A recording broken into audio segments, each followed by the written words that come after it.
there are a few preliminaries that are necessary in order to set our motivation correctly. On your side, not so much my side. My side, I think I need to just take a deep breath. So the first thing that is necessary is change our motivation and to be very careful and be very mindful of not bringing in anything from the outside inside here. Hence, we leave our shoes at the door. But the other thing is that, the most important thing is that we bring our perceptions a little bit further towards the front of the room. And that's the danger. So, when teaching in the Tibetan tradition, the Lamas traditionally would tell you,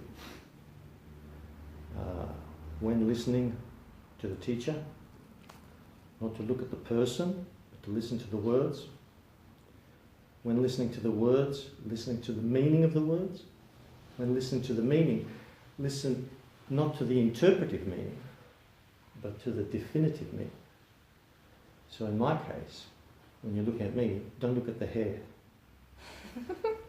Listen to the words, and that will tell you whether I can be of benefit or not, whether what I'm saying is true or not, whether I'm a charlatan or not, whether I'm just basically sitting on a cushion and trying to be something that I'm not. Secondly, on your side, more importantly, there are 3 principles of the pot, which is any teaching that you listen to, whether it be the Buddha, His Holiness the Dalai Lama, or something as simplistic as this class here. We should not be like a cooking pot that is without a base. So whatever goes inside the pot does not fall out. So we have to retain what we're listening to. Secondly, we should not be like a cooking pot with a lid on it, closed-minded, simply because, you're white, you've got long hair, receding hairline, you're not Tibetan Lama, why do I need to listen to you? Thirdly, which is the most subtlest point of all, which is not to be like a cooking pot that hasn't been scoured or cleaned. It still has grease from previous things that have been cooked in it. So whatever's put inside is contaminated by previous material. So you can put the best food possible inside there. It's still going to taste like garlic. So what that relates to is you don't come to a class with biased, preconceived notions. You come with an open mind, willing to accept what's going on and clear and acceptance. So in other words, you must have the proper motivation. Even if you just remember one word of what I say, that is enough to be of benefit to you to go and see His Holiness the Dalai Lama, for example. Maybe there's a point that I can clarify, I can answer a question, something to that effect, and that's enough to inspire you to do something, go somewhere, something will happen. The same principle is involved whether, as I said, whether Shakyamuni Buddha is sitting here, His Holiness the Dalai Lama, or my root guru is sitting here. Because if it's a true Dharma, then it's like a diamond. If it's Holiness the Dalai Lama, then we talk about a diamond as big as the Ritz. That's a literary allusion there for anybody who's into F. Scott Fitzgerald. Or if it's a slither of a diamond, it's still a diamond, whether it's this big or whether it's 30 stories high. A diamond is a diamond. So even in simplistic discussion as this, we still have to have the proper motivation. If we can't do that here, then what chance when His Holiness gives a teaching? So from my experience, when I talk to people that go to see His Holiness Dalai Lama or one of the other high lamas, and I ask them, what did you learn? What did you retain from His Holiness's teaching? And they said, well, So wonderful, he laughs a lot, so jovial, looks great, I love the colours and whatever. They just got carried away with the charismatic personality of His Holiness. Nothing was retained. Why? Improper motivation. They don't know how to behave in front of His Holiness the Dalai Lama. They're just there for the spectacle. But if we're genuinely sincere and have an understanding, that little diamond, if we have that little understanding, then we need to know that every book, every person we speak to who is a Dhamma practitioner, lay or ordained, high Lama, no Lama, none, whatever, they can provide us with some kind of information from their own experience. And that's what we're after. That's what we're after. How did you do it? What kind of mala do you use? Why do you use that? Where did you go? Where did you go on retreat? What happened? Provide me with this information. That's what it means to be a spiritual practitioner. I'm after the freedom of the soul. I'm not here to entrap myself as much as possible.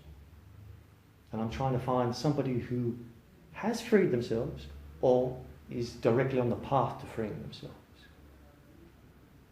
Who you are, what you look like, what you smell like is irrelevant. I want to know how you do it. How did you do it, if you've done it? And if you haven't done it, why not? I want to know what you're doing about it every day. That's what it means to be a spiritual practitioner, irrespective of religion. Irrespective of religion. Because for those of you who may know a little bit, when we're talking about,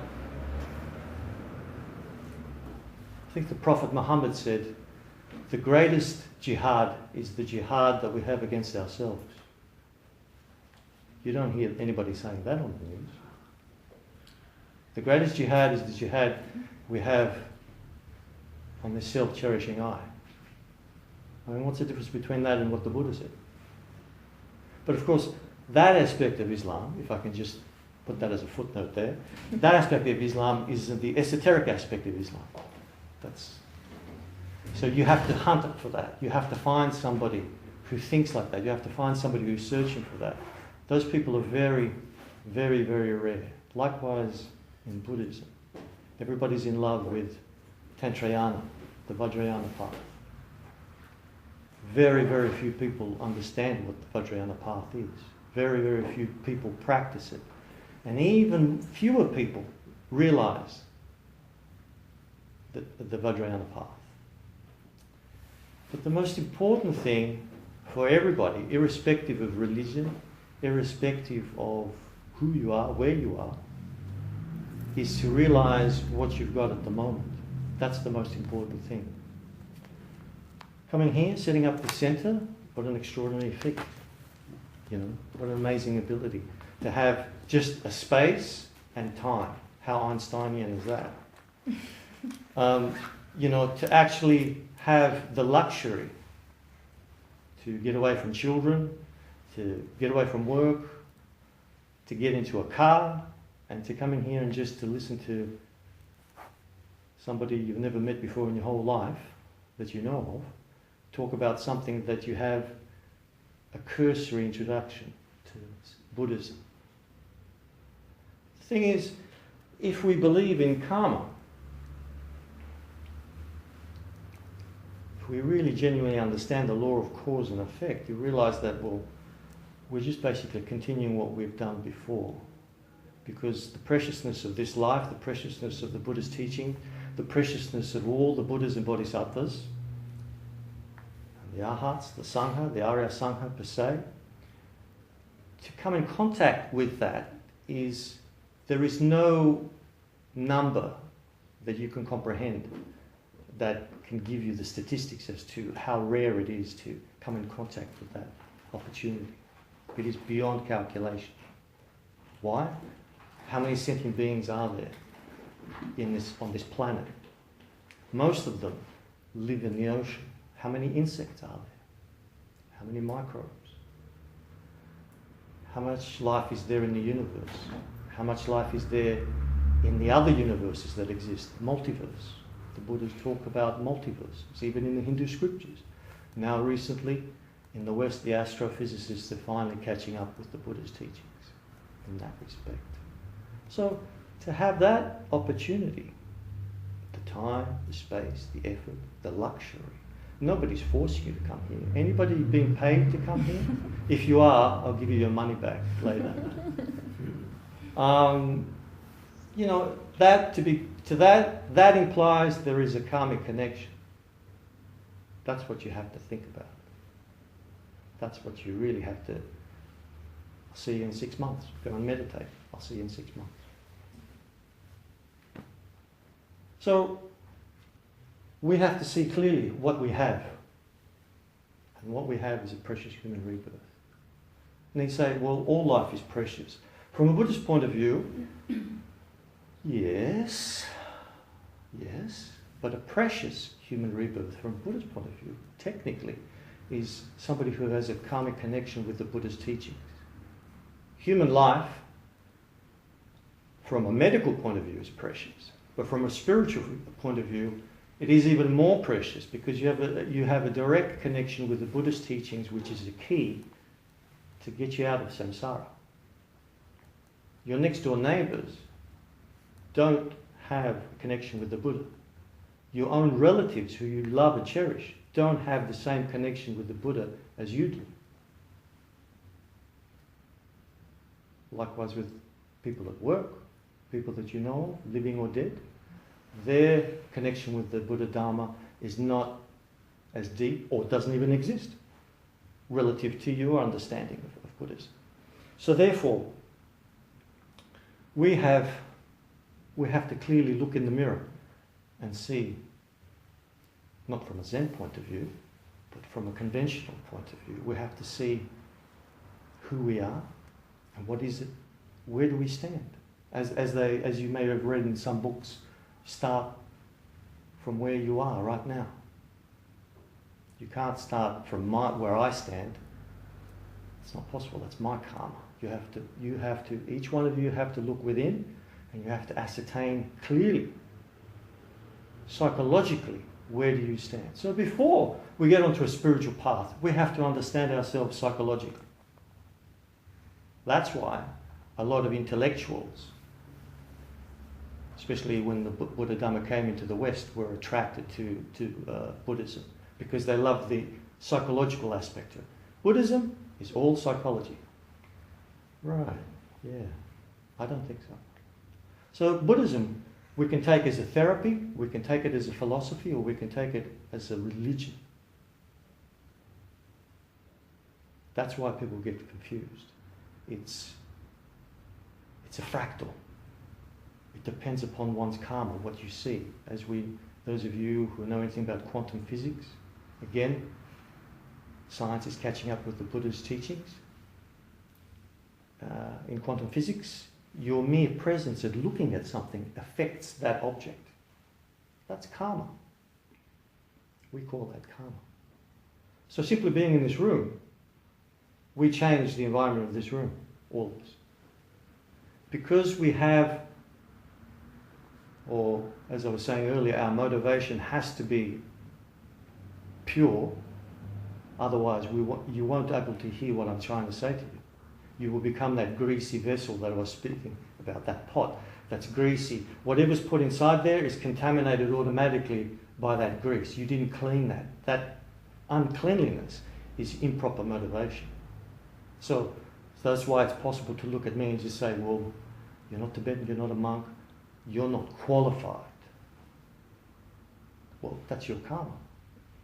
Again, there's no reason for me to be upset about that because that's something that you are experiencing, not me. So some people may say, gee, Robert, what a great guy you are. And someone will say, I don't want to go near you. So who's right, who's wrong? They're both right. They're both right. Because they're coming from their own karmic experience. The most important thing here, me, as the man in the middle in this example, I don't care. Love me or hate me, whatever. Thank you. I walk the middle path. Madhyamika. And not to be, oh yeah, you like me? Okay, I'll go with you. You don't like me? Well, let's have a war over here. It's got nothing to do with me. It's your decision. You decide. And that kind of behavior basically sums up our human relationships. Everything, everyone you know falls into that category. Nobody that you know of walks the middle path as prescribed by the Buddha. Nobody that you know. Which means you have a direct perception of emptiness. True reality. Nobody that you know falls in that category. So, the most important thing that we have is this precious human rebirth. And the cause, what is the cause for this precious human rebirth? The cause for this precious human rebirth is previous prayers, dedication, and morality that we have practiced in previous lifetimes. Monks, nuns? Maybe, possibly, why not? Hopefully. But definitely, this body, this physical form, is the result of our previous karmic actions. There is no doubt about that whatsoever.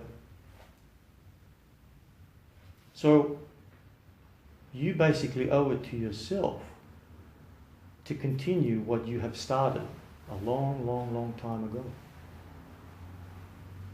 The example that I always used to give to people is, you're on a bus and your ticket only takes you to a certain destination.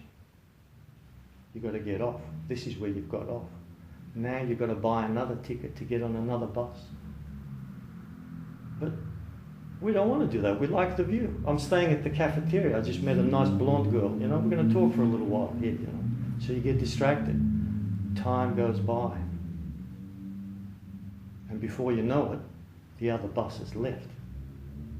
You didn't buy the ticket to catch the bus to take you further down the road.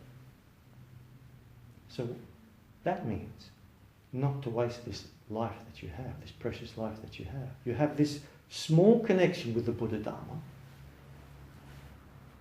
There are many, many books on the Buddha Dharma. Hands up everybody who understands everything that's in one of those books.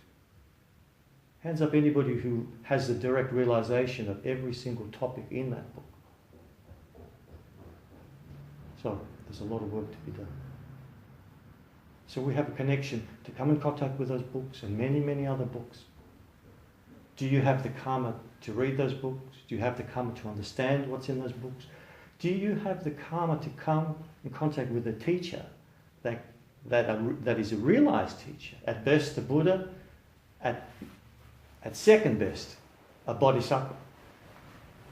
That can actually help you and guide you through that maze and show you what you need to adopt and what you need to abandon.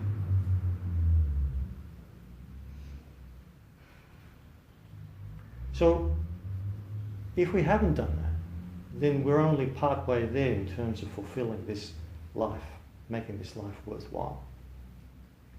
More purification is necessary, more dedication, more understanding, more prayers, more renunciation from this world, and not to be preoccupied with mundane aspects of this world.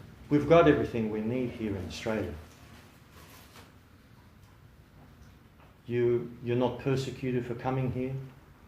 This isn't like some secret society where we're hiding in an attic because we're all part of a religious cult that the government has banned. We can purchase books. You can buy malas. Whatever you want, whatever you need for your spiritual practice is available. You have jobs. If you don't have jobs, you can borrow money. You can use that money to go on pilgrimage, to enhance your practice, to see where the Buddha lived, walked, talked. You can sponsor other people to do that if you like. There are many, many things you can do. You don't need to be a monk or a nun. It's not a requisite. The most important thing is to realize the human potential that you have Because it's not your clothes that achieve enlightenment, it's your mind that achieves enlightenment. So it's not necessary to think, oh, I wish I was a monk, I wish I was a nun, I wish I could devote my life in a cave somewhere, you know, and that's it. Well, be careful what you wish for. Because in the Tibetan tradition, there is a story of, I don't know if you've heard of Jitsu Milarepa, famous yogi. I won't go into details right now. He was a famous yogi who lived out in the caves. He was a mass murderer. He killed 38 people, renounced life, which, you know, killing 38 people is a good enough reason to renounce suffering. Good inspiration. And anyway, he was giving teachings one day, and this man came to his teachings, and the man got very inspired. Fantastic, I'm going to do the same thing. Divorced his wife, abandoned his kids, quit his job, sold the business, took the food, went off into the mountains. 3 months later, he comes crawling down looking like a skeleton. He said, that damn Milarepa made a beggar out of me. He's got nothing now. Because he just went on shallow faith. He just got inspired. He went to a Dalai Lama teaching, so to speak. Wow, I'm going to do this, I'm going to do this. He just threw everything away, not understanding his psychological profile, not understanding his weaknesses and his strengths, and he thought it's just so easy to give everything away. And now he abandoned everything. He lost it. And because of that, his suffering increased millions of times over. And because of that, he didn't have time to practice Dharma because he was too busy looking for food. He was too much suffering for him. He didn't have the karma to be a yogi up in the mountains. It's a dream, it's a fantasy for 99.9% of us. So we have to look in the mirror and clearly see, where do we stand? What are our weaknesses? What are our capabilities? What is our psychological profile? What upsets me? Etc., etc., etc. So it has to be psychological before it becomes spiritual. That's what people forget. They rush off into a religion that really only just superficially satisfies them. So His Holiness the Dalai Lama never encourages anyone to become a Buddhist, especially when you were born in a different religion, brought up. And His Holiness gives an example of a Tibetan woman who, during the early years of the exile from Tibet, converted to Christianity. And she said to His Holiness, she said, Your Holiness, you know, this time, in this life, I'm a Christian. Next lifetime, I'm going to be a Buddhist. Totally confused. Totally confused. It's like a game. So here we see clearly how somebody doesn't understand what's going on, doesn't understand the motivation, doesn't understand the purpose of faith and religion. And basically, they are using their life as some kind of shell game. Now you see me, now you don't. Now it's this, now it's that. That's an improper way to live a spiritual life. So we have all this luxury, we have the time, and even the poorest of the poor people, at least in this country, in Australia, are still much, much better off than people in India, certain aspects of Latin America, certain aspects of China, Asia per se. We're talking about harrowing poverty, where people are just scraping to find food, something to eat. You know? Here, we throw it away. Here, if you want, we are so lucky here. In order to sweat, we need to go to a gymnasium. We don't work the field, planting rice and corn and working 15 hours a day in the sun. We work in air conditioning. We don't sweat unless we want to sweat. That's how luxurious we are. And then people say, no. I want $100 million in the bank. I want everything gold. My toilet needs to be made of gold. The bathtub of gold. Whatever. You want to live in this, in God realm. But the thing is, by comparison to most of the world, you are living in the God realm. You are living in the God realm. You don't have to work very hard. You've got everything at your fingertips. You can take out a loan. You really have more money than you really need. Even if you're in debt, you still have more money than most people. So we need to clearly look in that mirror and see, well, hang on.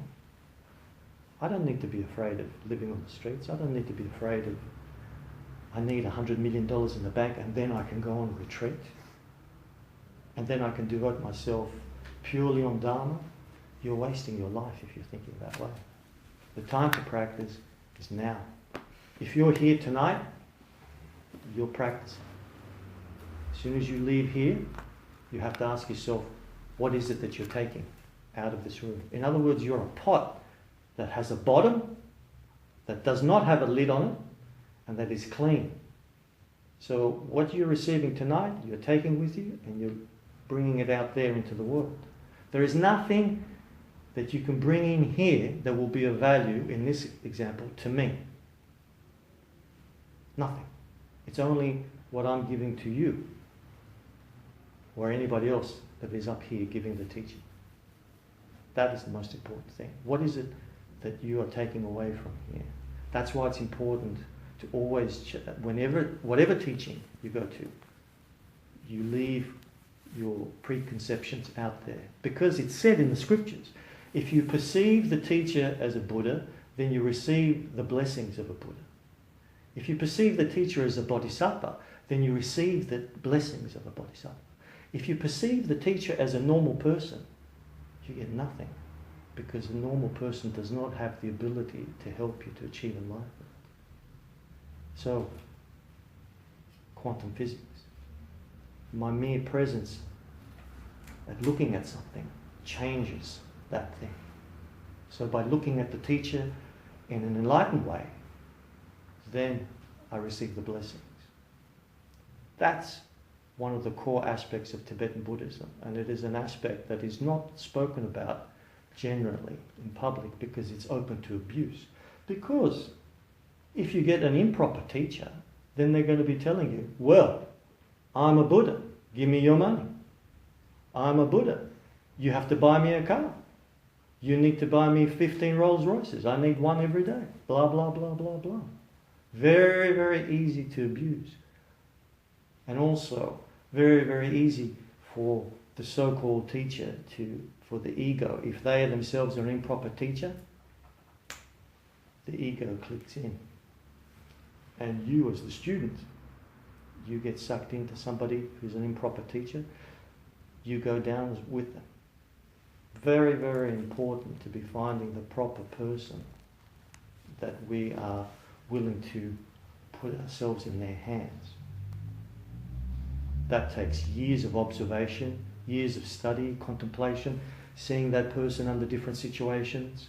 Do they represent your psychological profile? For example, if you're a very heavy set person, trucker or a bikie or one of these archetypal people that are supposedly very aggressive, your teacher is not going to be somebody who's meek, mild, very soft-spoken, whatever. Your teacher is going to be 10 foot tall, he can bend iron bars with his teeth, or she maybe. Why? Because if you're an aggressive person, you need somebody that's 10 times more aggressive than you to pacify you. Because as an aggressive person, you're not going to listen to a pipsqueak. You're going to, oh, somebody 10 foot tall, yes sir. So that goes back down again to psychological profile. If you don't understand you yourself, if you're addicted to aggression, your teacher needs to be somebody who's very, very authoritative, very scary. I've met quite a few lamas that fall into that category. Without even talking to them, they're scary. So, precious human rebirth. We can spend years on that one subject. It's very, very important. So all those people who are saying they want to do Vajrayana, etc., or the tantric stuff, my advice is to forget it. Put it aside, put it in the cupboard, because the door to Vajrayana is forever closed unless you have bodhicitta. That's the bottom line. Really. You will never be able to open that door unless you have genuine, uncontrived bodhicitta. Yeah? And the way you become a bodhisattva is what we're discussing now, the foundations of Buddhism, which is precious human rebirth, seeing what we have, where we live. Yeah? The environment that we live in. We have access to books, we have access to the Sangha, we have access to lay practitioners. We can ask questions, get rid of doubts. There is no such thing as a stupid question in Buddhism. If you don't know, you don't know. It's as simple as that. We live in a time where it's possible to access the Buddha's teachings. We haven't had the fortune to be living at the time when the Buddha was around and to have the presence of mind to practice. But now is that time. And you have the karma to live in a fortunate place. You also have the mental faculties to understand. You're not deaf, you're not mute, you're not mentally impaired. You can retain information, you can ask questions, you can read, you can analyse things, you can ascertain what's right, what's wrong, you can ascertain what to adopt and what to abandon. These are all attributes of precious human rebirth. And so the contemplation for that would be to be looking carefully at why you're interested in the Dharma. What do you know about the Dharma? For most people, they don't know why. I don't know why. I mean, some of you born into Buddhist families, but does that make you a Buddhist? What makes somebody a Buddhist? Prostrations to the Buddha? Anybody can do that. Little children prostrate to the Buddha, but they don't know what they're doing because they only see you doing that. So does that make them Buddhist? No. Buddhist t-shirt? No. What makes you a Buddhist is taking refuge in the Buddha, the Dharma and the Sangha. Believing in the law of cause and effect. Believing in previous and future lives. They are the three prerequisites to becoming a Buddhist. Specifically the first one. The other two Hindus we share in common with the Hindu religion. So a lot of people don't even know that. So when you ask them, are you a Buddhist? The reality is, no, I'm not really a Buddhist. All this time I thought I was Buddhist, but I'm not. Because what does it mean to take refuge in the Buddha, the Dharma, and the Sangha? How much faith do we have? It's just a statue. Guys, it's just a statue. So we have to look carefully when we're giving flowers, food, etc., etc. What exactly are we doing? Well, it's through the blessings of the Buddha that we have a physical representation that represents certain qualities. The most important quality is that it represents, through the Buddha's 32 major and 80 minor marks, indicates that enlightenment is possible. Through studying how the Buddha did it and coming to the conclusion that enlightenment is possible, then you develop a veneration and a faith that is unshakable. And then you say, when you offer some food or flowers to a statue, then you're actually accumulating merit, purifying negativities, and actually changing your mind by offering food, water, money to a statue. On the outside, it just looks like, what are you doing? But on the inside, there's a whole universe that's just changed. That's what it means, in simple terms, what it means to take refuge. because we've done that many times before, we find ourselves doing that through the law of cause and effect. Here we are, we're doing it again. But the thing is now, it's a much shallower process. It's not as deep, our faith is not as deep as it was in previous lifetimes. Why? Simply because of living in samsara. Why? Simply because we've lived many, many lifetimes before, previously, and this lifetime, excuse me. Many things have happened. And so that's why, as my Lama says, when you find, in the context of finding a Dharma teacher, a proper teacher to study with, when you find somebody of that caliber, he or she, ordained or lay, you hang on to that person just like a cat hangs on to your leg. You hang on to that person, whether they beat you, scream at you, whatever, you never ever let that person go. Because that person, as your Lama, is the only one that you have a strong karmic connection with to get out of samsara.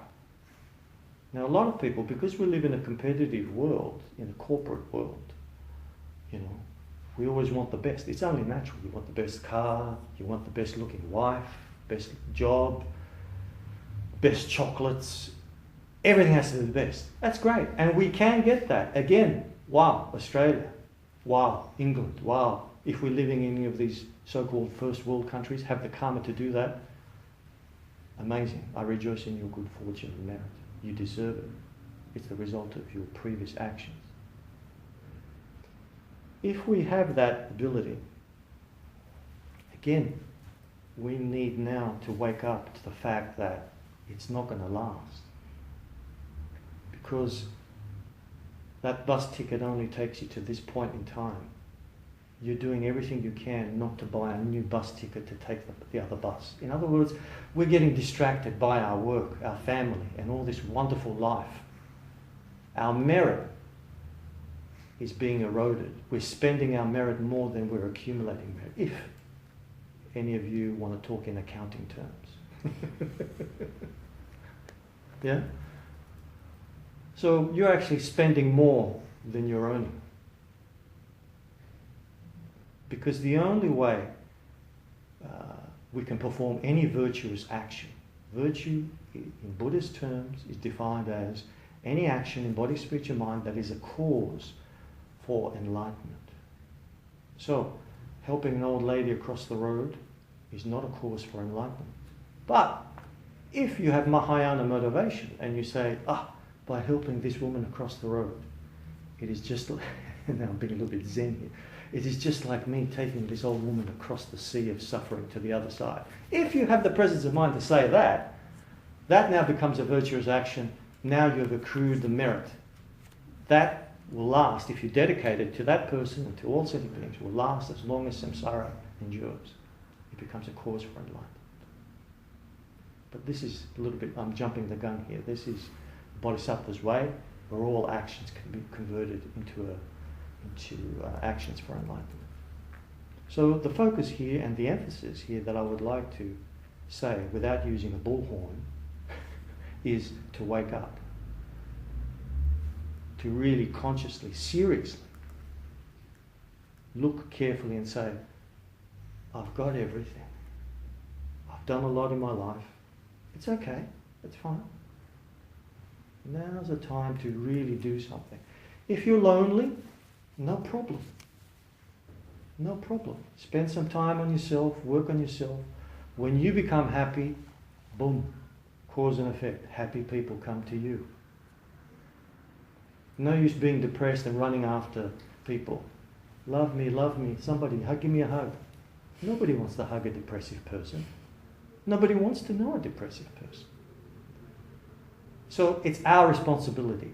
It has always been our responsibility. My happiness is my responsibility. Ultimately, all religion, all faith is teaching us to be independent, not to be dependent. All religion is teaching us to be independent, not to be dependent. Anybody that really wants to play master and servant with you. I'm your Lama, you do what I say. Anybody like that, you have to look at very, very, very carefully. and really, seriously see what you might be getting yourself into there. Is somebody playing power games with you? Do they want to take advantage of you economically, sexually? They want something from you. They want you as a servant to feed their ego. If you find yourself in that kind of situation, even in a relationship, personal, work-related relationship, then I strongly consider changing partners, changing work, changing spiritual teachers, so-called spiritual teachers, because you're only going to waste this precious human rebirth.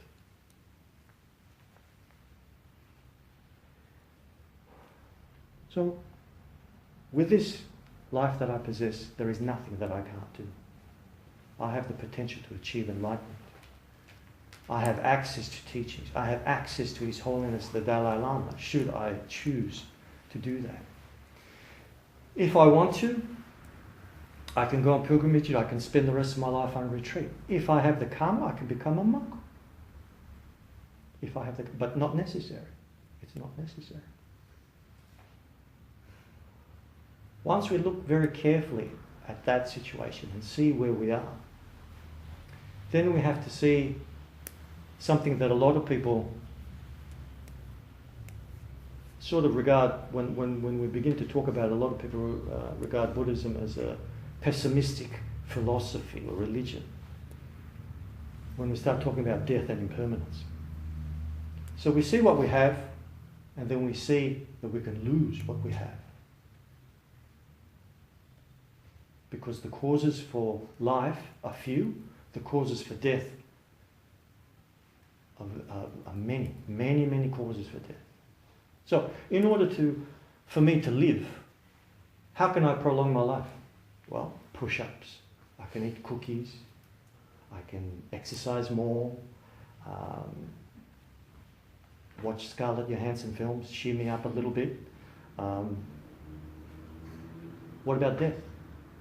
I can die laughing. I can die in my sleep. I can die eating a sandwich. I can die falling downstairs. I can die bumping my head on the wall.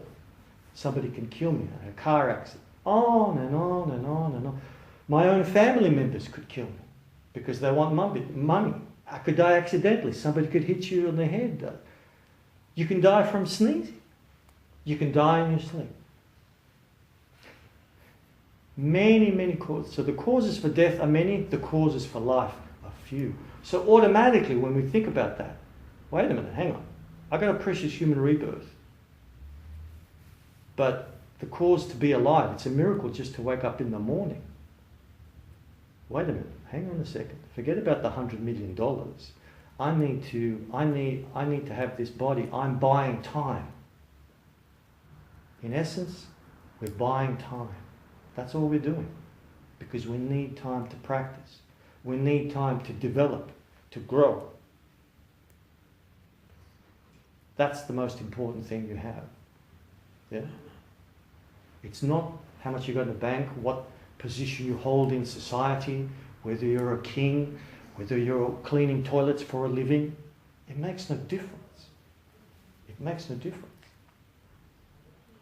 There's a story of a Lama, Tibetan Lama in old Tibet, medieval Tibet, 10th, 12th century. He's India, I beg your pardon, it was India, in India. There's this Lama who, his root guru, his principal teacher, who was a very high yogi, his daytime job was, he was a swine herder. He cared for pigs. And his primary student was this monk, very prim and proper and all this kind of stuff. And he was kind of embarrassed that his teacher was this filthy swine herder, and he kind of never mentioned him, never spoke about him or anything like that. One day when he was giving some teachings out in the field under a tree, his teacher walked by with the pigs, and the the Lama ignored his root guru and he pretended not to see him. Because of that, he went blind. And later on, he went to his guru for help, and his guru restored his eyesight because of his pride, as thinking that I'm better than my Lama. I'm more students. I don't have to do that filthy job. I am somehow better than you. I don't need you anymore. But in reality, he needs his teacher. So we need to know as well, from our own side. At the moment, we may not have a teacher, but we need to look carefully at this precious human rebirth and not to squander it, not to, because of our pride, because of our egotism, not to be diverted to other things or other priorities and our responsibilities. You may own a business, you may have family, you may have all of the above. But at the end of the day, when the time comes, there's a very good chance that you will die in a state of regret. Now, a lot of people, if you're feeling uncomfortable by that, good. If it somehow scares you in a certain way, good. That implies that you're thinking. It's a little bit like your boss saying to you, listen, I don't like what you've been doing recently. I'm going to give you 3 months. 3 months? That's it. 3 months. If you don't shape up, that's it. Okay, that's still kind of him. You've given me 3 months. That's nice. You didn't sack me straight away. So it's the same thing here. There's a good chance you may die in a state of regret. No. Don't talk about death. Let's talk about something else. That's unrealistic. A realistic person plans their life properly, understands their life from beginning to end.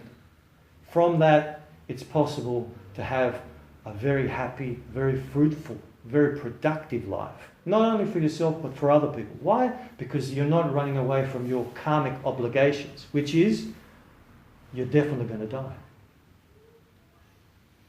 Currently, His Holiness the Dalai Lama is the 14th Dalai Lama. What happened to the other 13 Dalai Lamas? So, the Buddha himself had to pass away. So if holy beings have to pass away, what does it say about us? All the soldiers that fought in the First World War, none of them are alive anymore. The last one died maybe 10 years ago or something like that. Out of the 6 to 10 million soldiers on both sides of the war, one man was left standing. Unbelievable. Age 110 or something, I don't know. Unbelievable. Today, how many of us will be alive in 100 years' time? Including those that are born today. How many will be still alive in 100 years' time? The causes of death are many. The causes of life are few. So, you have a precious human rebirth. You have a time limit. What are you waiting for? So, we can clearly see that everything's dependent upon us now. Again, the motivation is up to us. So, if you're feeling uncomfortable about this, well, it's meant to be that way. You know, in Thailand, we see monks and nuns contemplating in front of a skull or a corpse or something like that. It's meant to frighten you, especially if it's your relative, somebody that you love. Not recommended for everyone, because psychologically, if you do it without supervision of your teacher, you're probably biting off more than you can chew, and you can actually psychologically hurt yourself, to put it in a nutshell. So it needs to be done under supervision. But I'm saying it in this case because I don't know if I'm going to see you again, so to speak. So you have to open your mind. You have to challenge yourself to a point. We don't need corpses. We don't need skeletons to remind us of ourselves. Turn on the TV. That's enough to frighten me. I don't need to look, smell the blood. It's enough to frighten me. And it's a story of the Buddha. In the Buddha's lifetime, if you remember the story of the woman who came to the Buddha with her dead son, the body of her child, and she said, "You're the Buddha. You can do anything. Bring back my son. Bring him back alive." And he said, "Okay. Go down to the village and bring a mustard seed from every household that has not had somebody that has died in their family." And of course she came back empty-handed. And then she understood, this is what samsara is all about, impermanence. Those who are born must die. What goes up must come down. What comes together must come apart. It's the physics, it's the dynamics, it's the way the universe is constructed. It has to happen. It has to happen, sooner or later. It may happen in 1 trillion years, but it will happen. The mountains will be eroded. Eventually the earth, the solar system, the sun will come to an end. And eventually the universe itself will come to an end as it had started. And it will start again. So that if there's a cause, there's an effect. Beginning and end. Yeah? So that in itself, go off and meditate in the hills. I'll see you in 20 or 30 years. Tell me, if I see a rainbow, I know you made it. So all these things, obviously, I'm rushing through, and we've only got limited time here, and I'm only up to the second subject. Usually, when I give these discussions on a weekly basis, teachings, it takes 12 to 18 months to go through the whole process. That's just me talking. That's not the contemplations. That's not the meditation subjects. Not answering the questions. That's not getting rid of people's doubts. They're not guiding people. That's a lifetime commitment. So, one of the unique aspects of Tibetan Buddhism, one of the unique aspects, is that all the four schools of Tibetan Buddhism, in chronological order, they are the Nyingma, the Sakyapa, the Kagyapa and the Gelugpa. They are the main schools of Tibetan Buddhism. What is the difference between them? They are all chronologically appeared as Buddhism came from, as prophesied by the Buddha, came to Tibet in the 6th, 7th century. They follow different lineages, different masters started those different schools. The Gelugpa tradition, which I'm a part of, was the most recent main school, which is started by Jetsun Karpa in the 14th, 15th century. That is the school that His Holiness the Dalai Lama is part of. It is probably the main school of Tibetan Buddhism that everybody sees. It's the most popular. But they all follow what is known as the Lam Rim, stages on the path. Stages on the path to enlightenment. The Lam Rim itself was expounded. Lamin Chenmo, the great stages of the path, was written by Jetsun Karpa, who is the founder of the Gelugpa tradition, who himself is a commentary on Atisha, who is a Tibetan Lama, who was invited to come from India to teach Buddhism. And Atisha wrote a brief, perhaps a 1 or 2 page summary, point form, of all the Buddha's teachings summarized in point form. That shows you how enlightened Atisha was. That he can actually, how his knowledge was amazing, that he could actually summarize all the Buddha's teachings, every aspect of it, in point form. From that, it was sent to India for the scholars to ascertain whether it was correct or not. All the scholars, all the pundits in India said this is correct. Brought back, and it was taught in Tibet. And that is the core foundation of the sutra path of all the Buddhist teachings in Tibet. It's the Lamrim, stages of the path to enlightenment. All the 4 schools have that.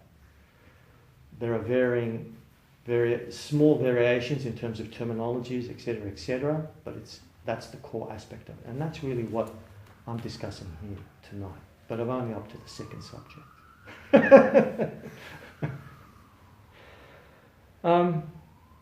So the other just unique aspect, whilst I'm on that, about Tibetan Buddhism is that Tibetan Buddhism is the only branch of Buddhism that has the complete Buddhist teachings. The Hinayana, the Mahayana and the Vajrayana path only exist in the Tibetan tradition. They don't exist in any other tradition. In its complete, unbroken form. The lineage is complete and unbroken since the Buddha's time. It's the only lineage, branch of Buddhism is Tibetan Buddhism that has that. No other lineage contains that. Vajrayana only exists in certain aspects of it, in China and in Japan, maybe one other place that I'm not sure of, but they're the other 2, which are only the lower tantric practices. But the highest yoga tantric practices, for example, the Kala Chakra and others of that caliber, they are only from the Buddhist tradition. No other tradition has that. So they are complete. And that's what makes Tibetan Buddhism very unique and more than precious. Much more than precious. People don't understand. When His Holiness the Dalai Lama is giving teachings, they just think it's if they don't understand what His Holiness is saying, you're missing out. You're spending this precious human rebirth. Oh, I love the jokes he says that His Holiness, what a great guy. Dude, you're missing the point. He's a Buddha. He's trying to show you something. Yeah. It doesn't work like that. So, briefly, with karma, because now this is it. You've spent that karma. That karma is gone. That's brought you here. It's finished. It's finished. That ticket, that metaphorical ticket, it's gone.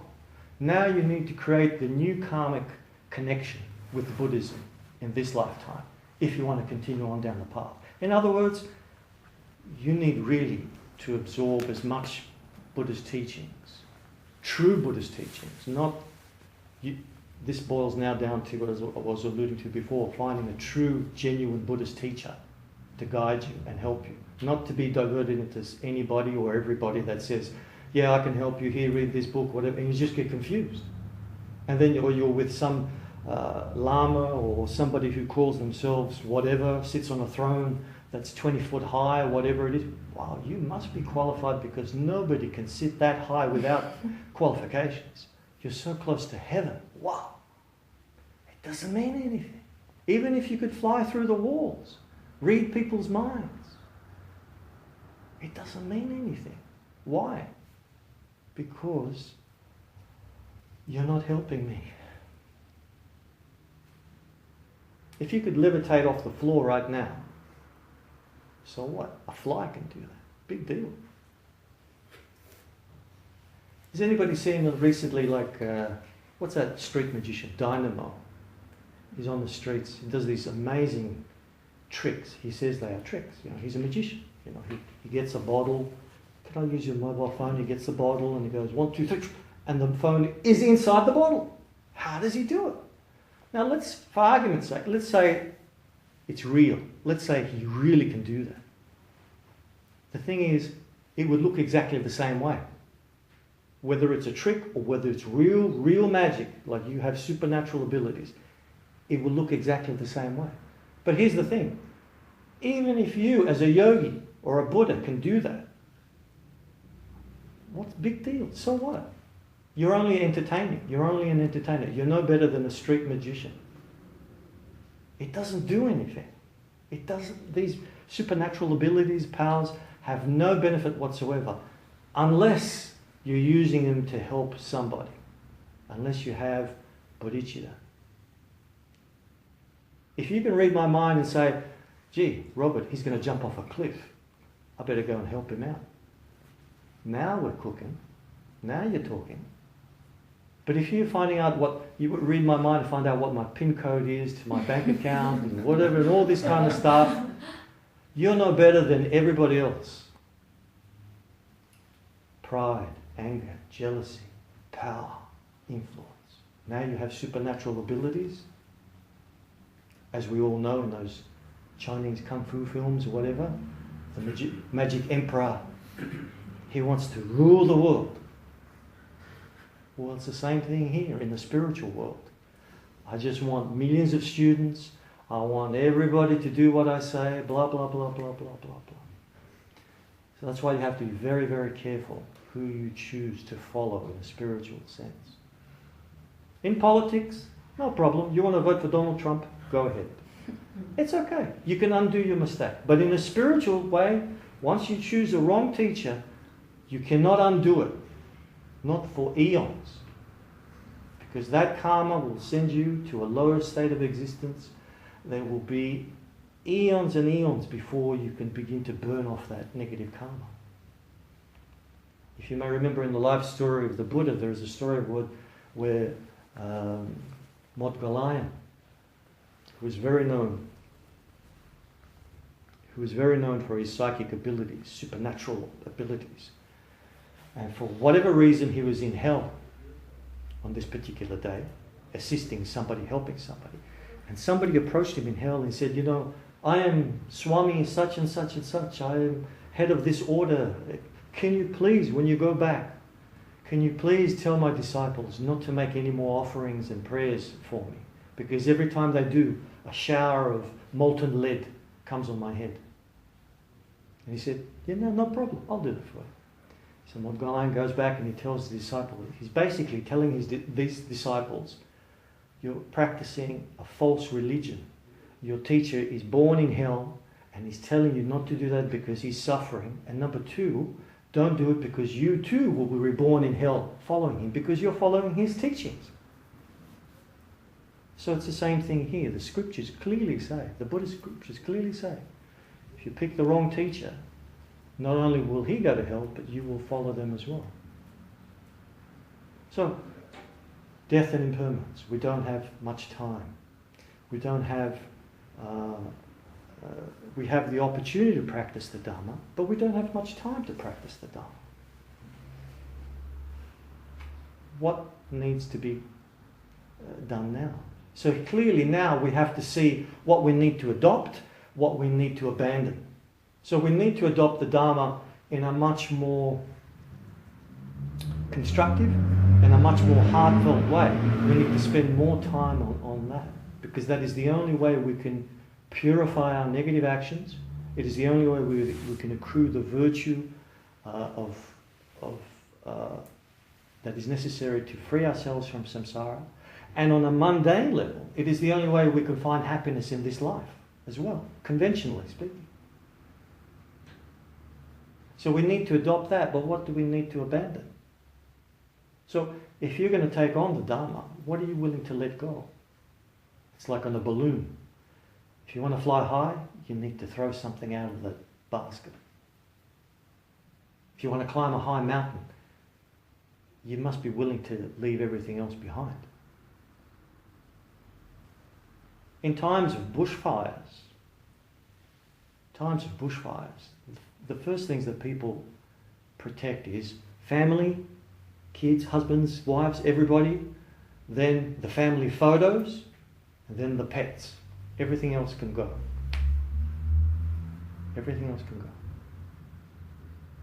So it's the same thing here in the spiritual path. We take what we need for our spiritual growth. It's like Arya Shantideva says, you become like a bee that goes from flower to flower. You only take what you need for your spiritual growth. That's all. You don't need anything else. You don't need $100 million. You don't need 5 cars. You don't need to get married 10 or 20 times because by the first 2 or 3 times you should have learnt your lesson. There is no permanent happiness in samsara. There is no permanent happiness in any relationship other than the one that you have with your Lama. And the relationship you have with your Lama is a template to all relationships. Work relationships, personal relationships, you name it.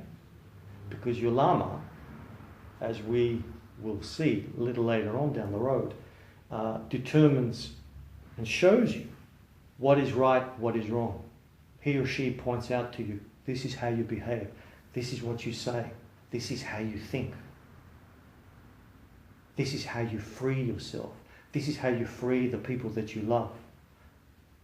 This is what you let go of. And you let go of it now. Not when you say so, but when I, as your teacher, can clearly see this is the time for you to let go. You let go now. Jitsun Milarepa, who I mentioned earlier on, who killed 38 people, he met his Lama, his root guru, his primary teacher. And because he was a mass murderer, he needed to work off incredible amount of negative karma. So his teacher gave him physical hard work to do for years and years and years. And Milarepa said, come on, when are you going to give me the good stuff? Where's the teachings? I'm here for the good. Where's the tantric teaching? I want the teachings. You know, and Mapa Lutsawa, who was his teacher, said, well, dude, you killed 38 people. You know, I mean, come on. You can't expect to go on a happy Dharma camp and you know, forget it. Let's forget, 38 people. Sorry about that. I didn't mean it, you know. No. Pick that rock up, build me a tower. Okay? Now pull it apart. Build it over there now. Okay? Pull it apart. Build it on and on and on until he had his back was bleeding, infested with sores. Yeah? Only after such physical exertion, through all that, years of that kind of work, he managed to just a little bit, purify a little bit, enough of his negative karma, just so he could receive the teachings. And then he became the real practice of purifying all those murders that he committed. That's how heavy it is. But that could only happen when you have a teacher that you have a strong karmic connection with. And as I was alluding to before, because we want the best, we all think, oh, His Holiness the Dalai Lama is my personal teacher because he's the creme de la creme. But we don't have the karma to be a disciple of the Dalai Lama. The person that we have a karmic connection with, he or she, may not even have maybe not even called a Lama, may not even have those kind of qualifications. But yet they have the strongest karmic connection with us. So when they say something, yeah, that's it, that's right, I got it. I read that 50 times in that book and I did it. My teacher says it to me and it just makes sense. That's the blessings from a realized person. If you see someone and you regard them as a Buddha, if you regard them as a Bodhisattva, if you regard them as a normal person, nothing. Again, precious human rebirth. Only through this form can we actually learn that, retain that information, implement it, realize it, and progress along the path. And use that to really help the people that we love. If you care and really, really love the people in your life, whether they're alive or dead is irrelevant. They are still in samsara. Nobody's going anywhere. So there's still time to help them. So somebody asked His Holiness the Dalai Lama in one of the public teachings, what on the surface seemed like a very silly question. But again, as I said before, there are no silly questions in Buddhism. Your Holiness, if the Buddha achieved enlightenment for everybody, why do we have to achieve enlightenment for everybody as well? Well, His Holiness said, because even though the Buddha achieved enlightenment, he liberated many, many sentient beings in this world and other world systems as well. Still, what about us? We're still here. So you need to achieve enlightenment because you have more karmic connection with people in your family, at work and other places than the Buddha has with them. So therefore, now you as a Buddhist, they are your responsibility. Keeping in mind that the strongest karmic connections we have are with people who are our enemies, people with the strongest emotions. Now we like to all believe and live in a Hollywood fictitious world of make-believe where we say that love is the most strongest force we have. Love will conquer everything. But in fact, anger is the strongest force that we possess. And anger is the cause that will send us to a lower state of existence. And anger is the first thing, when we pass away, when we die, anger is the first thing that ripens. That is the thing that will determine more, because it is so powerful, it overrides all other virtuous actions. It's like basically putting a match to a haystack that's miles high. One match, and all that virtue just goes. So anger is the first thing that ripens. So us as Buddhists, we must be afraid of that. We must be conscious of that. And therefore we must work on those negative emotions first. But here we go. That's in general terms. It all depends on our psychological standing. Without understanding our psychological profile, a lot of people, for example, when I speak about death, I don't want to know about death because maybe they've been traumatized. Maybe they've seen too much death in their life. They come from a war zone or something like that. You can't speak about death to somebody like that. You need to talk about love and compassion. You need to talk about light things. So again, psychology here needs to be implemented. You yourself need to understand that about yourself, as I said before. For those people who live in a very luxurious way, you need to know about death more than anybody else. Oh yeah, I'm the best. No, you're not. Death. Death pulls the rug right under you. Pride. You know, if you're a bodybuilder or something like this, you know, looking yourself in the mirror, you need to think about death on a daily basis. Not about how handsome you are, but about how impermanent you are. Okay, we've got about 25 minutes, and I didn't even get halfway through what I was going to discuss. I haven't done this for about 4 years. Usually I used to have a weekly class at Kitchuk Rinpoche's Centre for about 9.5 years. And so I haven't done this for 4.5 years, so I'm sorry if I'm a little bit shaky, a little bit if I went around in circles. But I would like to now end with what I call the Chenrezig purification practice, which is an extrapolation from the Vajrasattva practice.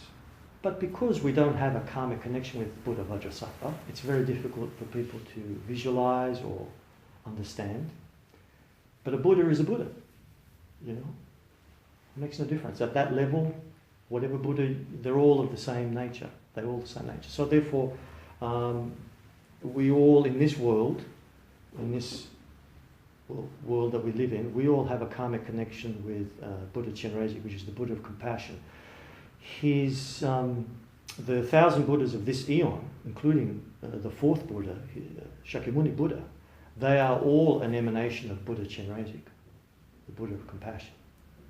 That's why sometimes you'll see Shakyamuni Buddha with a lotus in his hand. That's a sign that he's Chenrezig, the Buddha of compassion, who His Holiness the Dalai Lama is an emanation of, who Dzongtsa Khyentse, he's Manjushri, sorry. His Holiness the Karmapa is an emanation of Chenrezig. Atisha is an emanation of Chenrezig. Chittokapa is an emanation of Chenrezig. Basically everyone in Tibet that you've heard of is an emanation of Buddha Chenrezig. That's why Buddha Chenrezig is the patron saint of Tibet. And we all, whether we believe it or not, we all have a strong karmic connection with Buddha Chenrezig. Buddha Chenrezig, Buddha of compassion, how can you say no? So therefore it's easy to visualize, it's easy to appreciate. Kuan Yin is an emanation of Buddha Chenrezig. Different culture, different iconography, same thing. Same Buddha, really. Kuan Yin, feminine. Chenrezig, masculine. A Buddha doesn't have a gender. Gender is only for biological purposes. It's not for spiritual purposes. You know, you don't need to be male or feminine. You do if you want to have babies, but not if you want to achieve enlightenment. Yeah. So therefore, If it's male or female, it makes no difference. Yeah. So,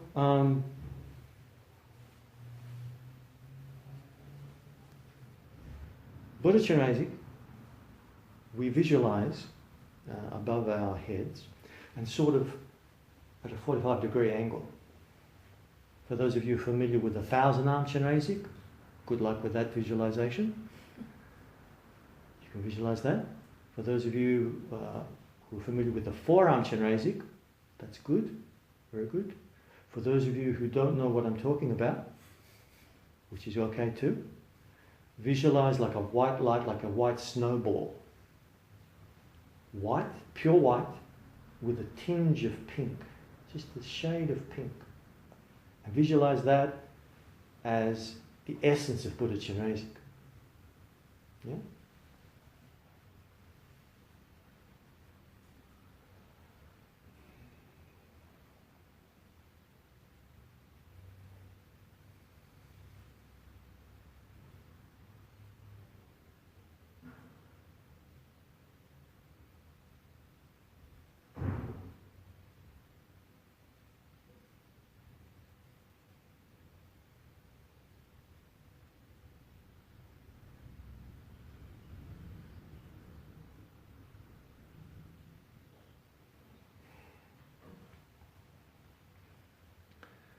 Then you have to strongly believe that Buddha Chinesic is in front of you.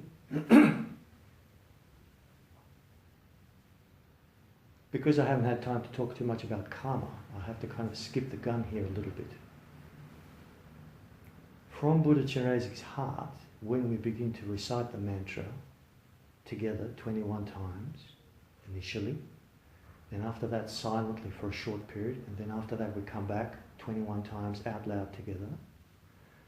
We visualize from Buddha Chinesic heart white light and nectar, which is like a liquid that comes to the crown of your head, and just like a vase, the nectar and white light goes inside your body, straight down to your toes, comes back up because it's a liquid, it comes back up and flushes everything out of your system. It comes, and like an overflowing vase, it overflows from the crown of your head and washes out all the negativities in body, speech and mind.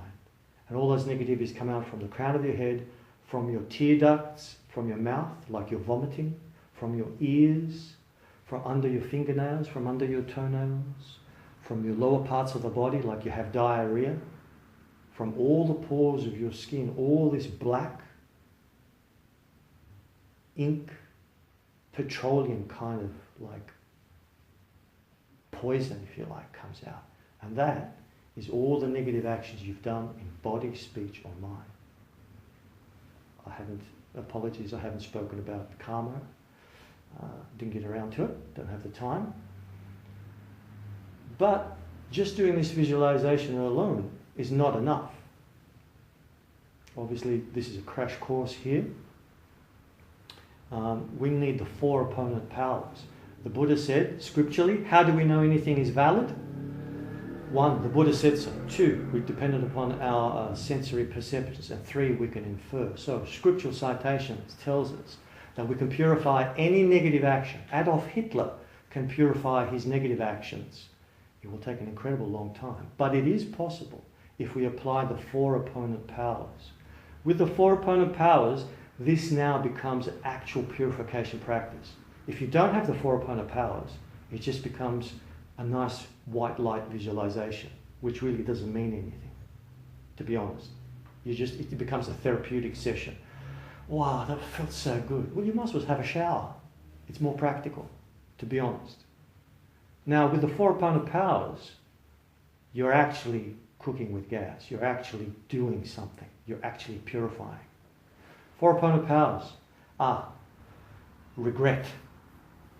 Keeping in mind that you have Buddha Chinesic in front of you, or the essence of Buddha Chinesic as a light with a shade of pink, physically there. Before the Buddha Chinesic, you strongly regret all the negative actions you have done in speech, mind and body. All the lying, killing insects, yeah? everything. The promise is unkept. And previous lifetimes as well. Murder, abortion, encouraging other people to hurt other people, lying, pretending to be something that you are not, etc., etc. All these things can be purified. Strong, strong regret. Now, precious human rebirth. Now I have some understanding of what this means. Now I have some understanding of the repercussions if I don't do this. Now I have a karmic connection with Buddha Chenrezig. Much more than I understood before. It's not just a statue. It's a physical entity now before me. First, the Pona power. Strong regret. Second, reliance. I take, because of these strong actions, I take heartfelt refuge in you, Buddha Chenrezig. You are the only one that I have the strongest karmic connection with at this time to help me to purify this action. Please, please, please do not abandon me. Do not abandon me. Do not abandon me. Then you promise to the best of your ability not to do this again. The catch is here, to the best of your ability. Not to say, I promise never to do it again. Whoa, I don't think anybody can promise that. So to the best of my ability, I promise not to do this again. Then the antidote. The antidote is twofold. There is the general antidote and the specific antidote. The general antidote is, I promise not to do any of these karmic actions again.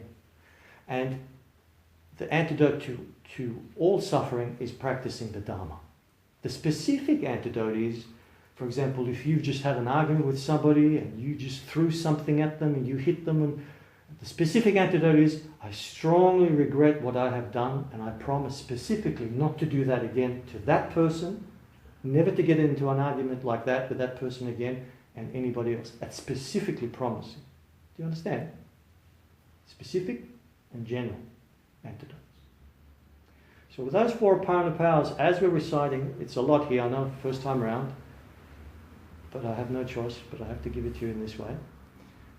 With these four Pona powers, you can purify murder, you can purify the heaviest karmic obscurations. This is your introduction to it. This is extrapolated from the Vajrasattva practice, but a Vajrasattva specifically vowed, specifically appeared in the world, that anybody that recites my name will be purified of all negativities. As I said, we don't have that karma, we have Buddha Chenrezig. Same thing. In addition to the visualization, I'm sorry, if the snowball, for example, is not simple enough, you can visualize His Holiness the Dalai Lama in front of you, if that's enough. Happy smiley face, you can't go wrong. So, 21 times, you're following my lead. So, as long as I'm verbally saying it, you're saying it with me. When I drop, you say it, whisper it to yourself, anybody beside, not too loud to disturb anybody beside you. We come back with 21 more, okay?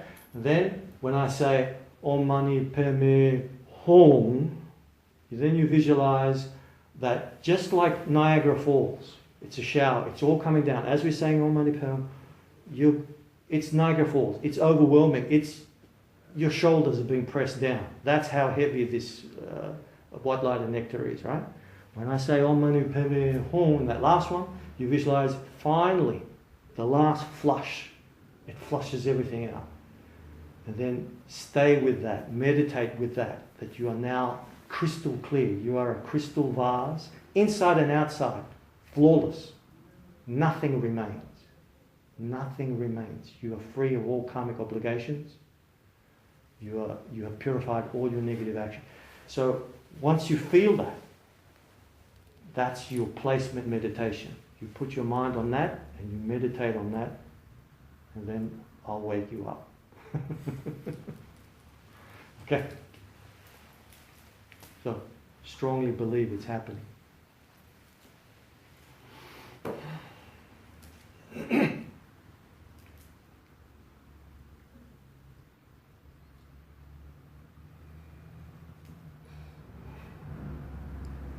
Om Mani Padme Hum, Om Mani Padme Hum, Om Mani Padme Hum, Om Mani Padme Hum, Om Mani Padme Hum, Om Mani Padme Hum, Om Mani Padme Hum, Om Mani Padme Hum, Om Mani Padme Hum, Om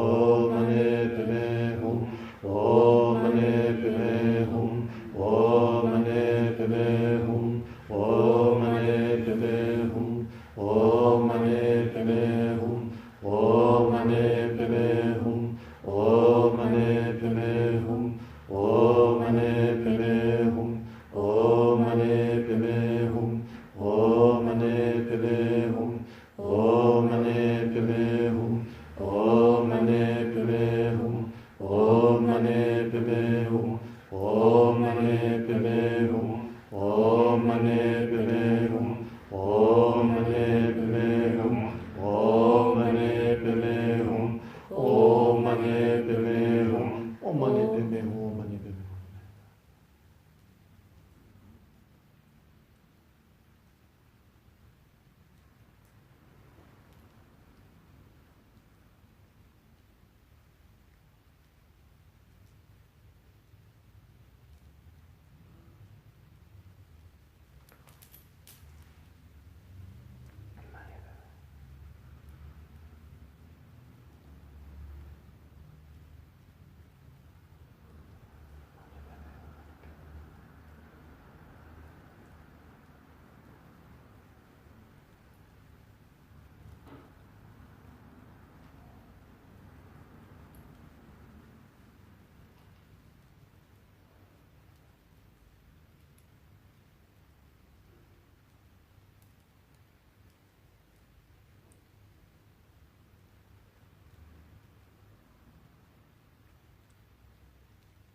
Om Mani Padme Hum, Om Mani Padme Hum, Om Mani Padme Hum, Om Mani Padme Hum, Om Mani Padme Hum, Om Mani Padme Hum, Om Mani Padme Hum, Om Mani Padme Hum, Om Mani Padme Hum, Om Mani Padme Hum, Om Mani Padme Hum, Om Mani Padme Hum, Om Mani Padme Hum, Om Mani Padme Hum, Om Mani Padme Hum.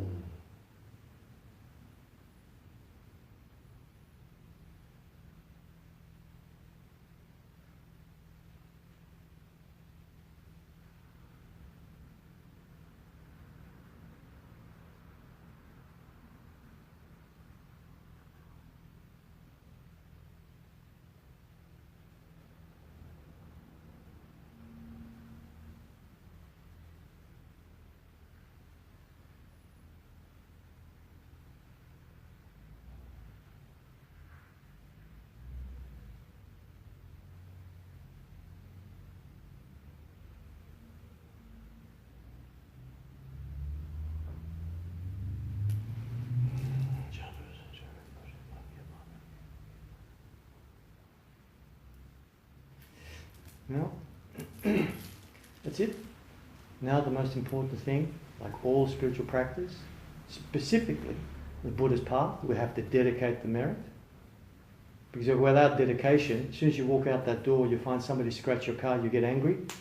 Everything virtuous here is just gone in smoke. It's that haystack that's just gone up in flames. Yeah? So we dedicate to all mother sentient beings. May they be as fortunate as we to have this opportunity to come in contact with the Buddha's teachings, develop unshakable faith in the Triple Gem, follow in the footsteps of all the Buddhas and Bodhisattvas of the 3 times in 10 directions. And may they quickly be free from all suffering in body, speech or mind, human, non-human or otherwise. May we quickly and ourselves rejoice in that.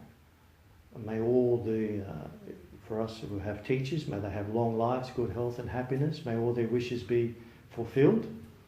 May all those sincere Dharma practitioners, may they never be in want of money or resources or any opportunity to receive teachings, to go on retreats, to go on pilgrimages. May they find sponsors. May they themselves find work, whatever is necessary to find the money resources that they need to continue along the path to enlightenment for the benefit of all mother sentient beings. May the Dharma, in all its forms, in all its traditions, never diminish one bit. And may we, in turn, be upholders of the Buddha's teachings, flawlessly and effortlessly uphold the teachings. Sarva Mangala. Thank you very much. Thank you. Any questions?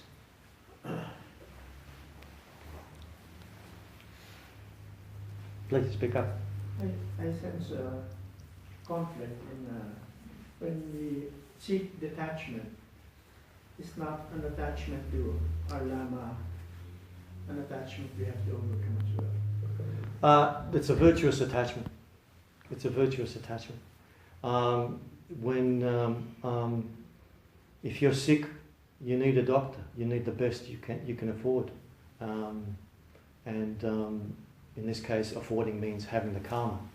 Yeah. So it's not an attachment in the sense of I'm attached to Scarlett Johansson, for example. It's not that at all.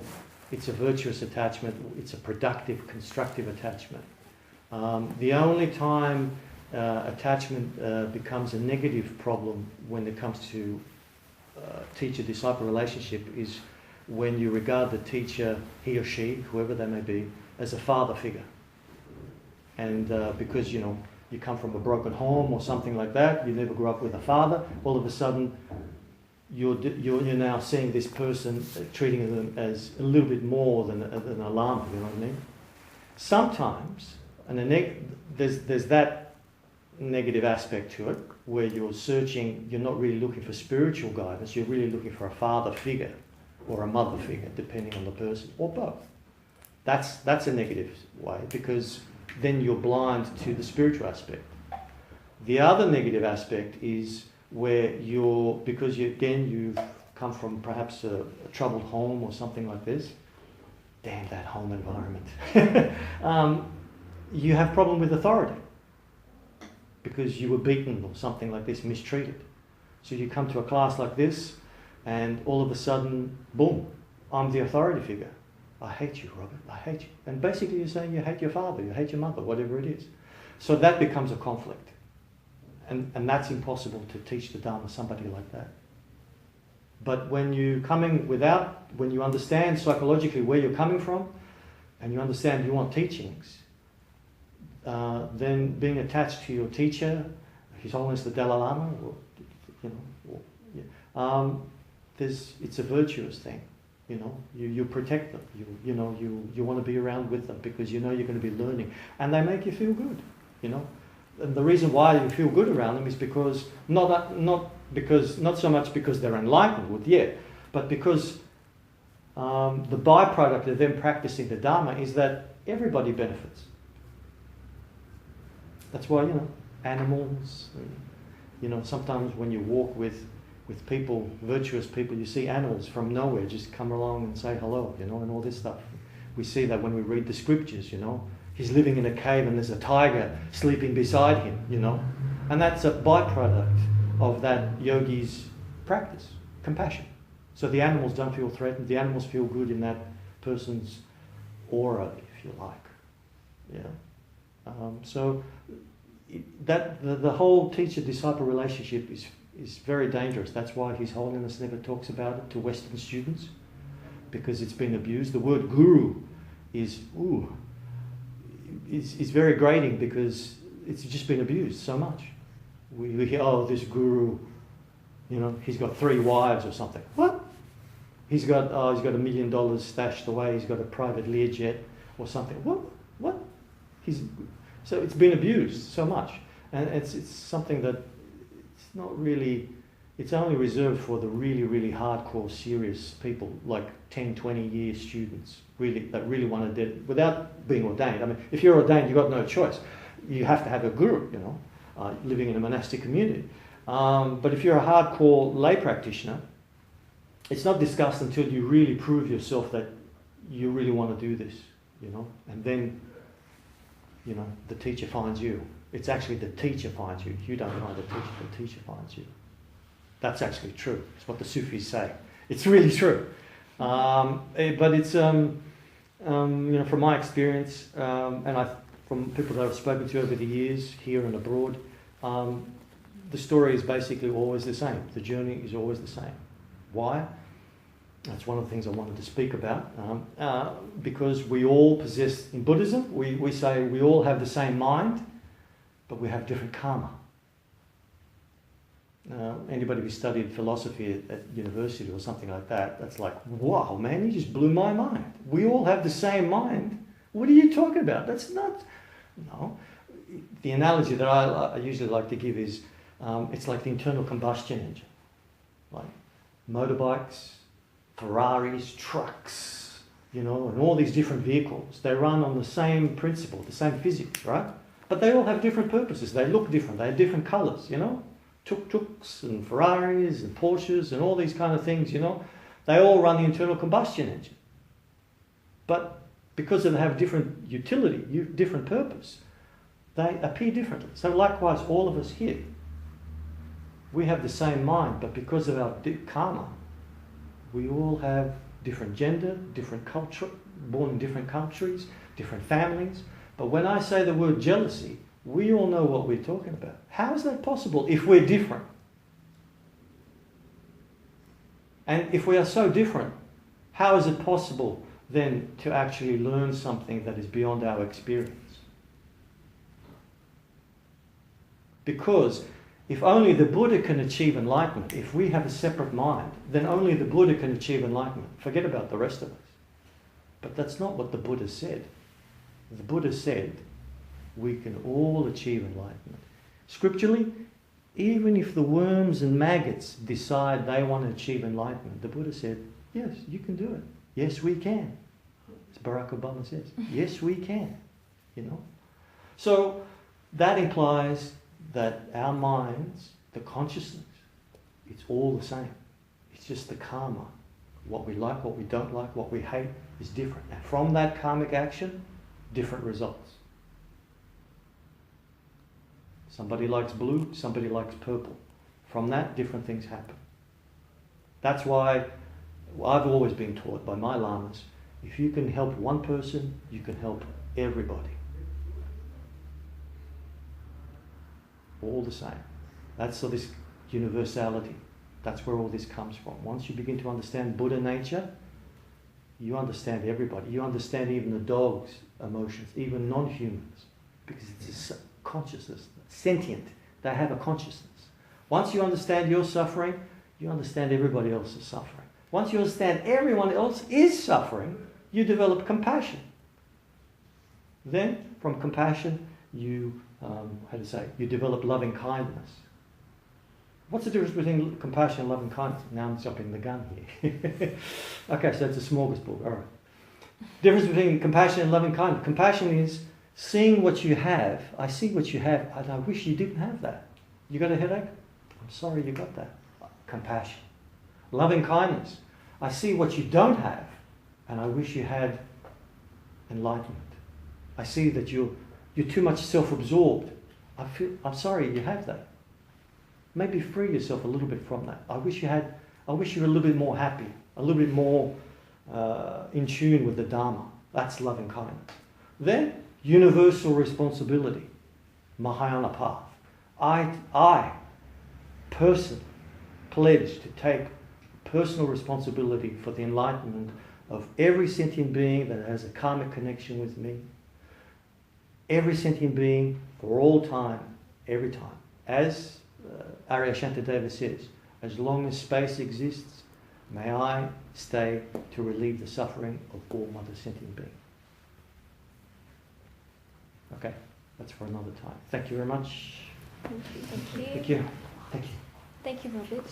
Thanks. Very much appreciate that good introduction, and we look forward to having Robert again here next week for part 2. And certainly I have some questions, but I'll wait until next week to hear first in terms of the overview of the Tibetan practice, to ask my questions. And certainly I would also invite anyone else who has questions about the Tibetan practice to also come back next week and ask those questions of Robert too. Is that okay?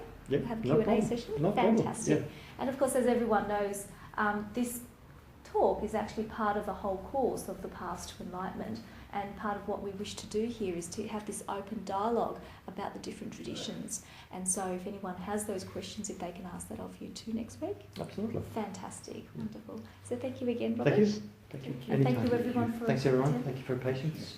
And I Thanks look again forward for to coming. seeing you all next week. Thank you. Cheers.